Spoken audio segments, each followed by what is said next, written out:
Hi everyone and welcome to a new video. I'm really excited about this one because it's all about my victory in Ironman Thun.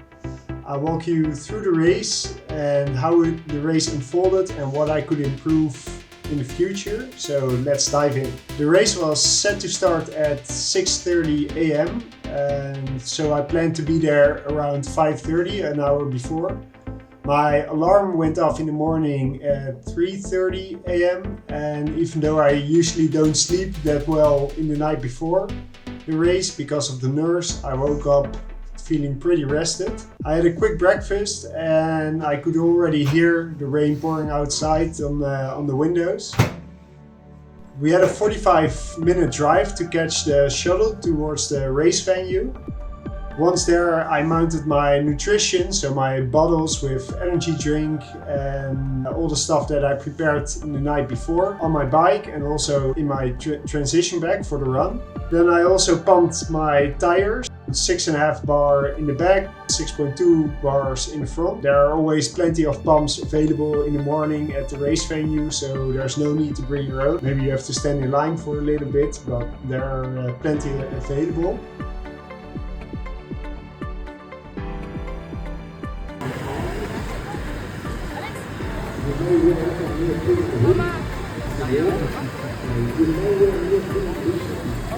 After handing in my streetwear bag for after the race, I headed over towards the swim start. The cold water wasn't something I was looking forward to, but I knew a good warm-up was key.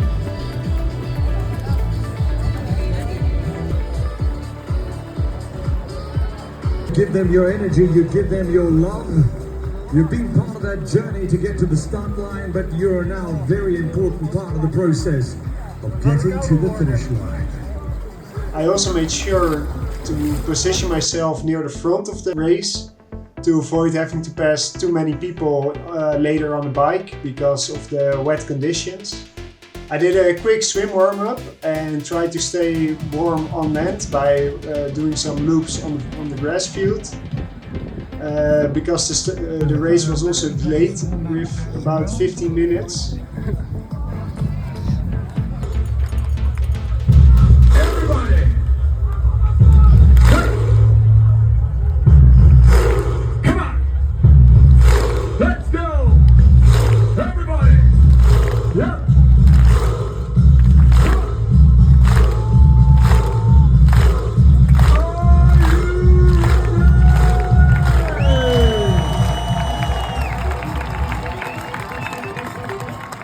We are on standby for the start of Ironman Switzerland Thun.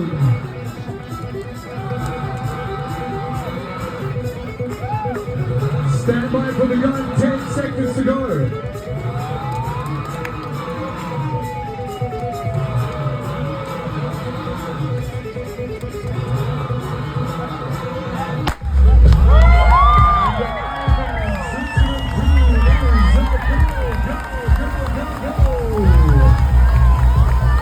When it finally started, I tried to find some good feet to draft on, but it was pretty chaotic in the beginning and I ended up swimming most of the parts by myself. Despite the cold, I felt good in the water, even though I didn't really feel, I felt a little bit of numbness in my face and my feet. And as I exited the water, I heard that I was together with the first female Here we go athlete. into the bike course, but where is Antoine? Und hier kommt unsere erste Dame aus dem Wasser, ladies and gentlemen, your first woman out of the water. And then I moved quickly over towards the transition area and I looked into my watch and my swim time was exactly 1 hour, so that was completely what I expected it to be. In T1, I quickly peeled off my the remaining of my wetsuit, and I had a little bit of a trouble to pull on my tri-suit sleeves because they were wet. And for me, the moment I get on my bike is when my race really starts. So I try to do some damage control during the swim, and then on the bike try to take over as many athletes as possible. Top 40 Pascal, top 40! First time out. And Pascal from the Netherlands with Will Morris from Great Britain. Go well. I made sure not to push too hard, too early in the race, but I was already passing a lot of people. The rain made the first loop quite tricky, but I managed to stay safe even though I did take some risk on the descents. I did have to stop once because I went too fast over a bump, which caused my aero bottle with the gels in there to fly off.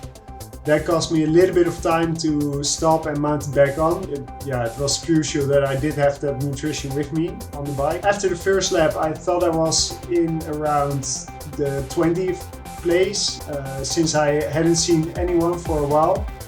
But at the turnaround for lap 2, my family shouted that I was in second place already, just 1.5 minutes behind the leader.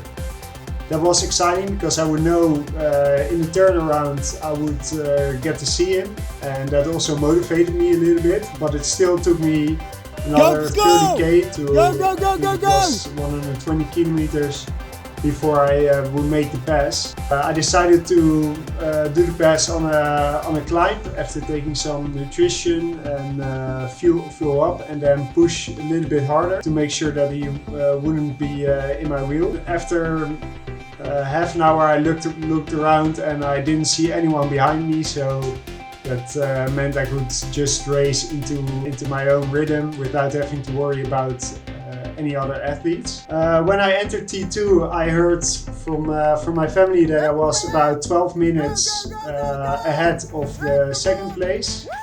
My goal was to run around a 3-hour marathon.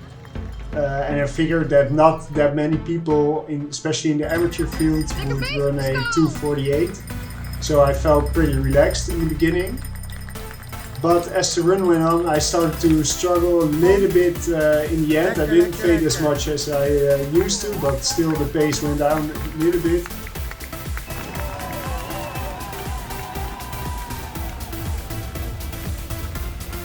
And a Belgian athlete, Nicolas Christians, was catching up fast.